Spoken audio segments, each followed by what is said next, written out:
Hey everybody, Mike with Games Play Badly, and today on Session 0 I have Mark, who has created a game called Hero Catastrophe. Now, what's unique about this game is, at the beginning, you roll a death saving throw and figure out if you live or die, but you keep that a secret. And then you play the game and figure out how to tie all that together. Now, the other interesting part about this game is there's no DM. So you and your friends can sit around the table and play this game without having to worry about somebody prepping or doing anything special. So also, you only need one die to play. One die, one itty-bitty little die, and that's all you need. So you don't need a bag full of dice, just one. So if you're interested, Mark is right around the corner. That interview starts now.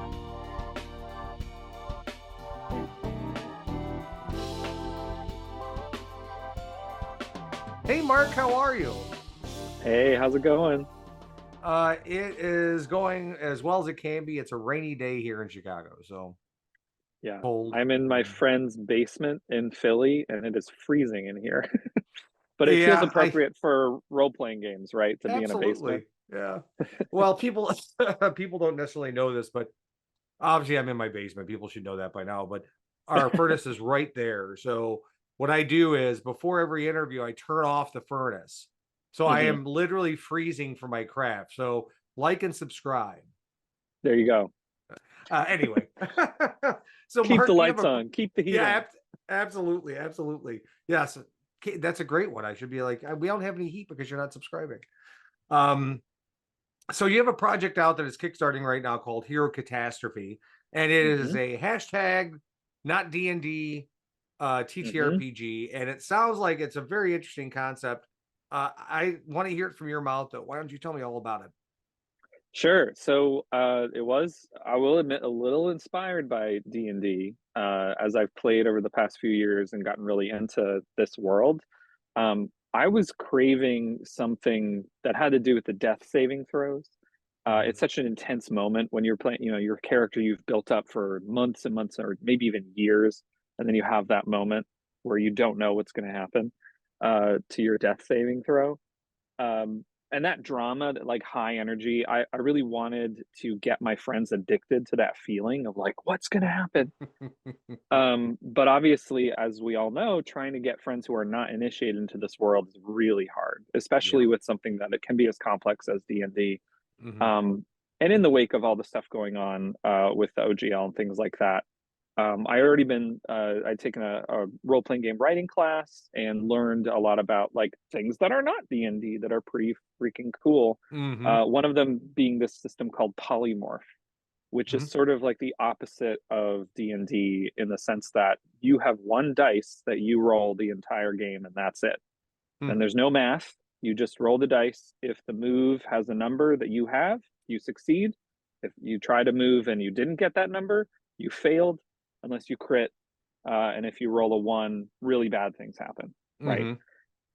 So I got really excited because I was like, oh well, I can get my buddies over on a Friday night. We can have beer, we can have chips, we can like get really deep into the drama after a quick character creation and see where it goes Hmm. with this game, Hero Catastrophe.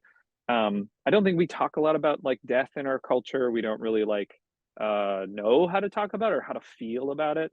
And Hmm. I've thought, especially with like, the kind of climate crisis that's ongoing and all the things happening in the world, getting a chance to rehearse that feeling of like, uh-oh, what's going to happen? Um, with this game actually felt really exciting for me. So in Hero Catastrophe, you start by rolling your death saving throw. Hmm. I thought that was very interesting. So you already know how your character is going to end. You can decide for yourself if you're not comfortable quite with like full on death, because we all have different relationships to it. And if we've lost Sure. someone recently, it's not always fun to start just with like, okay, I'm dead.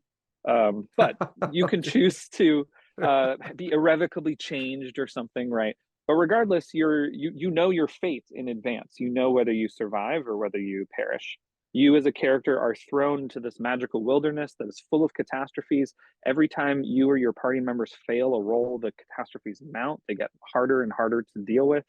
And then you're kind of looking for the moment when you get to Hmm. reveal your fate because you do this roll at the beginning in secret. And it's Hmm. not until the end that you reveal where it actually went Interesting. down. So So this is puts the this? focus. No, go ahead. Oh, go no, go ahead. I'm sorry. Well, just the last part of it puts the focus on kind of living in the moment and kind of like the process of figuring out how your character gets where they get to and Mhm. how that is in relationship to the other characters, because you don't know what's going to happen with them. So you're still learning and it's still uncertain like what's going to happen. But you know like what choices you can make. So if you know you die and you want it to be like a big heroic, protecting your friend kind of death, you wait for that moment when the dragon's about to bite and you're like, you know what? I'm taking out my sword and I'm diving in, baby. And it becomes a big triumphant moment. Mhm. Um, and that comes from knowing in advance how your character is going to end up. Yeah, I was excuse me, I have a little bit of a cold.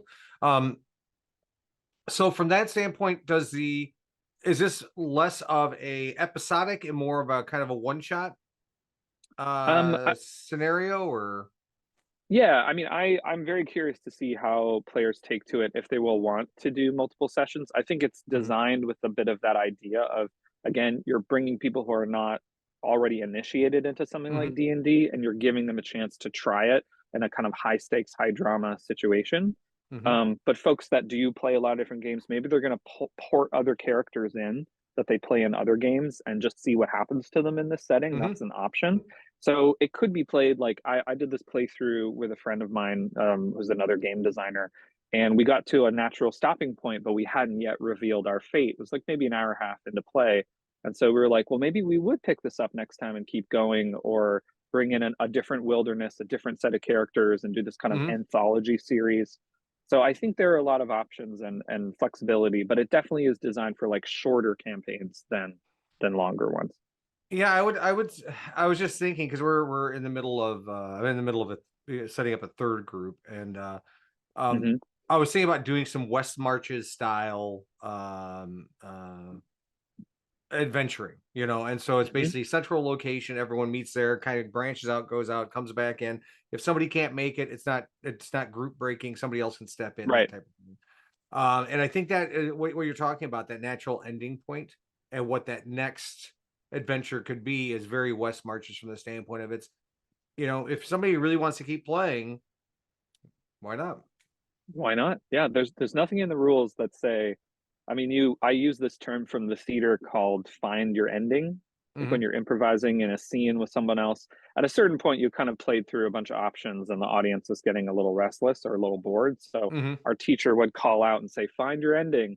So then we kind of like figure out how to wrap it up and make it a pleasurable, a funny or a fun way to end. So there'll be kind of loose directions there, but this is a GM-less game. It's designed for role play. It's not super crunch based, right? It's really Right, focused on right. empowering you to make really interesting decisions with the limitation of you're trapped in a magical wilderness. You cannot escape. There's no teleportation spell coming to save you. And how do you deal with the ever mounting catastrophes that are very frequently overwhelming Mm. as you keep going? So how is being that this is a DM-less game, how are you moving the story forward, or how are you moving the characters through? Is there like a table that you're rolling on to see what happens next? Yeah. So you have your own character sheet where you pick an archetype or what I'm calling a heroic silhouette, which Hmm. is like your rogue, your mage, whatever. And then you have your dice. So you have your weapon. So if you're playing with a wand, you have like a D4, Hmm. and that's your weapon.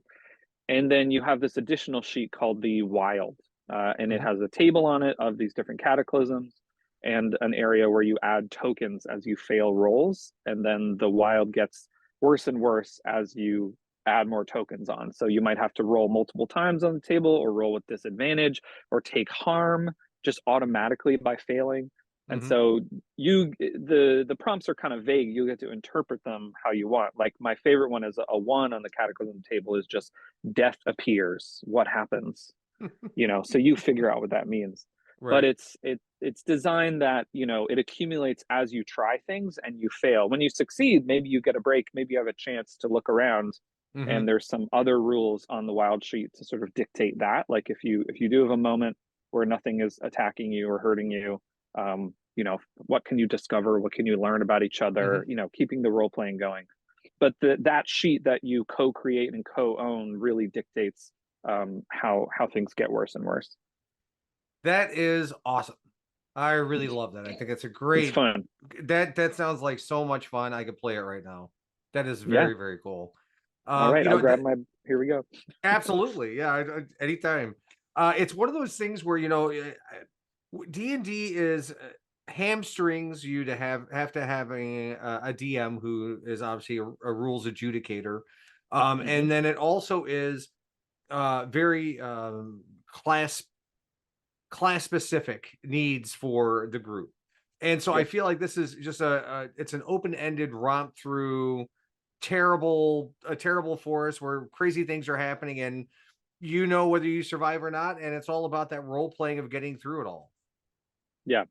Yeah, because you know whether you live or die, but you don't know how it happens. Sure. So maybe, you're a really badass warrior and you've got this huge sword, but you fail every time you're trying to attack something, but somehow you succeed. So you're trying to figure out, okay, I keep failing at killing things. Maybe I should try something else. And you kind of figure it out as you go. There are some paradoxes that happen where like you've rolled max harm, you're fully out of HP, but you're still destined to survive.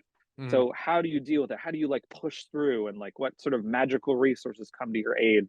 The rules are there to give you inspiration. They're all Mhm. there to sort of provoke your creativity.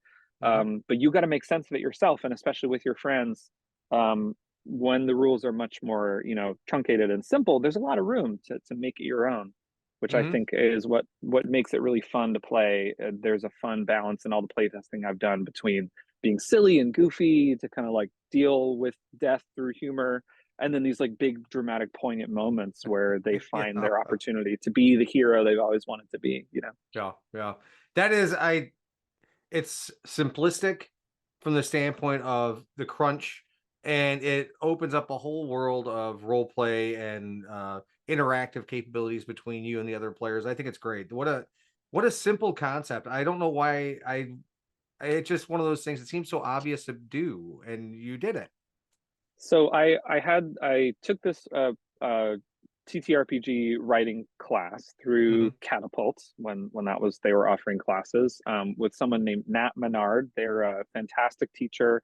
They've written a bunch of their own games, including games that have kickstarted. They work with ninth level games, so they introduced us to Polymorph. Polymorph comes from ninth level. Hmm. um, and they were asking me for ideas, and originally I titled this game like Wilderness of Cataclysms, and I was like, Hmm. I don't know, that heroes jump in kind of like Alone style, if you know that TV show Alone Yeah. on the History Channel. So they're the survivors that are just kind of stuck out in the wilderness for as long as they possibly can, and you don't know who's going to be the last one standing. I was sort of like, I don't know, maybe they have to deal with that. And my teacher came back to me and said, well, can your characters die? And I realized, yeah, that's kind of the whole point. I think it Hmm. really is about finding out what happens to these Hmm. characters. I think stories where there isn't really that threat of consequences, Hmm. like you have infinite revivify spells, you have Hmm. infinite, you know, potions that you can use to heal up.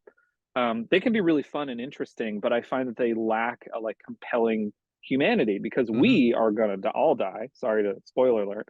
And we make choices to avoid that, or we make choices to take risks if we think it's worth Yeah. it.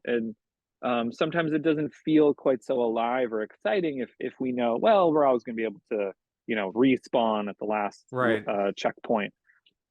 So I just was really inspired by that idea of like, what if we could make a game where that is at the heart of it? And that's where I had the idea, well, what if we rolled death saving throws first, so Mhm. we knew already where we were going. Yeah, it's like right at the end of the book first, and Yeah. now you're just filling in the front end and figuring out how best to weave your death into the story. And I think I'm gobsmacked. I think it's great. I really do. It's just Thank you. it's just one of those things. I was not expecting this, and I apologize. I try and do my homework. And I unfortunately did not get a chance really to look. I looked at the Kickstarter a little bit, but Sure. I didn't know what to expect. I saw you're gonna roll your uh, death saving throw first. I was like, oh, that's interesting. Okay, fine. But now that you bring it, part of the reason why I do these interviews is so that you can tell people what this is all about. Now Yeah. I'm excited about it because you told me about it. So everybody who's watching, if you're excited about it, I'll have links down below to the Kickstarter that is going on right now. It's finishing soon, so hopefully you'll be able to get in there. If not, I'm sure there'll be a late pledges. And also, once all this is kickstarted, it'll be up on either DM's Guild or Drive By RPG or whatever. But this sounds like a great game. It's a great introductory game for people who've never role played before. And it doesn't take an afternoon of your life to create a character. It doesn't take an afternoon of your life to get everybody together. It's plop plop fizz fizz, and there you go. Just go. Yeah. No. Yeah, I think for folks who don't play role-playing games at all, I think it can be very easy to jump into, because again, there's not a lot of math or like complicated Right. things to figure Uh-huh. out. It is a little unfamiliar, this idea of a group of people co-creating a story, that there isn't any Yes. one person in charge. So I have some rules to help with that, where like if you really want to hear what Joe's going to do with his barbarian, you can kind of use your dice and like tap the table and be like, Joe, you do something with that, Yeah. So I'm working on that to sort of give people yeah, just like a structure to work with. Yeah. Those who do play a lot of role-playing games that have a lot of rules, they get to learn, okay, this is a little bit more fluid, a little more back and forth Yeah. instead of Right. just initiative turn order, right? But again, I found in all my play testing, whether I'm working with folks that are very comfortable with GM-less role-playing games or people that are very new who've never done a role-playing game at all, Mm-hmm. they just find a way to make it fun for them. And I think that's because we have enough structure and enough openness at the same time. Right. I mean, when you talked about collaborative world building, I mean, that's how I always kind of run my session zeros. We're Yeah, collaboratively setting up the story, and that's basically what this is, but on a much more epic scale. You're not right. just doing it for that one session; you're doing it the entire time. So Hmm. I think that's fascinating. I really do, because I like the idea of that. I'm doing some homebrew stuff, and so I Hmm. told people, I said, hey, create your characters, create your backstories, create the towns that you come from, give me a couple little bits of interest stuff, and then I'll throw in a blank map that I have, and we'll start creating this world together. So I love that Hmm. idea. I think it's very powerful, and it really does invest people into the play. For sure. Yeah, I mean, I had this experience because again, I come from the theater world, and Hmm. so I'm used to thinking about performance in terms of like, you're an actor in a play or you're directing the play. So you're either up there doing it or you're kind of like managing it, which Hmm. is maybe similar to a D&D style of like DM for director and Hmm. players as actors. Right. And that in some of the play that I've done recently, especially the more GM-less play, I Hmm. feel like I'm not watching the movie, I'm not directing the movie, I'm not Hmm. acting in the movie in my head. I am the movie Yeah. in my Right. head. It's like it's very immersive, and I'm invested in every detail, including not just my own character, right? I'm invested Hmm. in the world, I'm invested in the other people. And I just think that like what I love about role-playing games is you get to kind of disappear, escape into another world, Yeah. Absolutely. Hmm. and you're working through feelings and things that are related to you. Everyone pulls from what they know when they're creating. So in many ways you end up feeling significantly better after a session because you've really gotten to be Hmm. present with your friends Yeah. doing something creative and interesting. Yeah, people who have watched some of my videos realize how I completely, absolutely agree with that. And yeah, I won't go any further than that because I've repeated it many times. But um, one thing that you do have that is part of your Kickstarter, if you scroll down to the mid bottom of the page, there is an actual playthrough of the Yeah. game. Hmm. So I will link that as well below. Please finish That'd be great. watching this before you go over there. but Yes. Yeah. This but is yeah, about, so you stay do have with an us, actual don't leave play. yet. Yeah. Yes. Well, you have I it looks like you did some podcast, another podcast interview, and you have a playthrough. And so I will have resources to all that stuff down below in the description, as always. And if you have any questions, I will make sure that Mark's Twitter profile is available to you so that we can go and message him directly. I'm sure he'd love it, as long as you're nice. Be nice. And I cannot wait to see where this goes. I'm going to get a copy myself. I can't wait to play. Please do. Yes, anybody. We have stretch goals. We're trying to make the fullest illustrated version of this possible. My illustrator, Ben Fox, is fantastic, worth every penny. But he's a real person. He's not a robot. So he needs Right. to eat and breathe and, live Hmm. in this world. So this obviously helps us do the best version of that. Anybody who can back, you're really contributing to that significantly. And I'll have So links thank to you. Ben down below as well, so you can go ahead and find him. Because Yeah, I always believe in artists are the lifeline of some of these, of all of our games. I mean, they imagine things before we know we wanted to imagine them. So gotta love for that. sure. Yeah, I mean, I think for this game too, you know, it's really it's high stakes, it's wild, it's also like a little overwhelming at first to be like, well, what do I do? I have so many options. So having Mhm, art to kind of cue you, well, this is a possibility. This is a mhm. possibility. And Ben's been very collaborative, fantastic to work with. So I just think it's gonna make the best version of the game possible. That is, yeah. Yeah, I'm stunned. I think it's a great idea. I am literally gonna back it, and I'm literally gonna play it because I think it's a great way for folks that don't um play role playing games, or even those who just don't want to DM. Like, Right. can we just throw this out on the table and just go through this and see what happens? You know. So I love Or that idea. maybe your DM needs a break and you just want to That's do a exactly session where it. you just see which characters live or die. Maybe after the I need a campaign you just break. done. Right? Yeah. Yeah, I DM I DM too. I mean, I play and DM. I've been very lucky that I've gotten to yeah, do both. I'm not the forever DM in my group of right. friends. But definitely when I do DM, sometimes I'm like, please, just someone else, please, just someone else do Yeah, something. I'm yeah, so absolutely. tired. It's a great, again, as I mentioned this about another game, but it's a great way to shake up the table, especially if Yeah, you're experienced role players, you just want to give the DM a break and let him play in this crazy adventure of catastrophes and sacrifice and all this weird stuff, and let him actually role play. I yeah. think it's good mental health for everybody at the table. So I love it. We believe that. We believe hardcore and mental health. Yeah, got The to. final message of Hero Catastrophe. Well, Mark, I appreciate you coming on. Thank you so much for sitting down with me and explaining your thought process behind this game. It makes complete and utter sense, and I don't know why anybody wouldn't back it. Again, I will have, as I say every time, more links and all sorts of good stuff down below. Always read the descriptions. There are little nuggets in there for you. And always, if you like what I'm doing here, click the like button, hit subscribe. There's more coming. So, Mark, thank you again, and I wish you the absolute best of luck. Thanks so much, Mike. Appreciate it.